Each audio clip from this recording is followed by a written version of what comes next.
emotional labor is an incredibly, important form of work that we shouldn't be doing ad nauseum, but we should certainly not relinquish doing. It's a question of spreading the load, getting our, male loved ones and friends to do it too. And in the workplace, in white collar industries, we just have a new candidate we have a relatively new candidate for the presidency, a woman, and as usual, that woman we're asking her, are you likable enough? Are you, is your laugh something that we like or we dislike? Are you a caregiver enough if you don't have children? All litmus tests that we absolutely don't put onto men. And in white collar environments, previously male dominated white collar environments, women are expected to provide this extra emotional labor. It's actually set in place often to demean our position within this, within the set profession. And then very quickly, in pink collar industries, service, oriented industries, small businesses like it sounds like your brother, emotional labor, so important to doing the job well, so crucial, and yet so often underpaid and overlooked. If you think of a nurse doing her job, if she doesn't have a good bedside manner, if a home healthcare aide is not being, patient and thoughtful, with the person that they're helping, they're doing a really, really poor job. But yet those crucial skills in teaching too, those crucial skills, we continue to undervalue them as a society.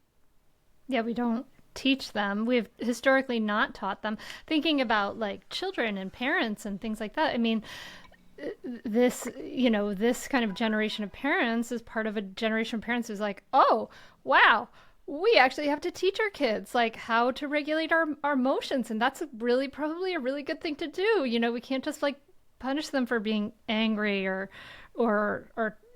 being upset. Like that's actually not that skillful. So like we're kind of seeing like this generation of parents is now seeing the value of teaching our kids emotional intelligence. But it's still this evolving thing, right? Like where it's like we're not, parents may be valuing it a lot because we're seeing like, oh, it really is incredibly valuable to my own sanity if I can help my kids soothe rather than, I don't know, like put them in a corner to scream, but yeah, we're not seeing that value out in the world so much, and probably not in necessarily in individual relationships either. Totally. And I think, when you think about parenting, it's hard to not think about not just the impact in the short term of helping your kid with emotion literacy, emotion regulation, modulation, but the medium to long term impact on the way in which they then will learn to be resilient, will learn to deal with difficult situations or actually difficult people, and understand how they can, calm themselves down and show up in specific ways, to forge, relationships with, future loved ones, as they go through life. And I think that's there are so many, I think, pressing, urgent, aspects of talking about emotional labor, but one of them is obviously thinking about, the loneliness crisis that we are in, thinking about, deaths of desperation that are disproportionately male.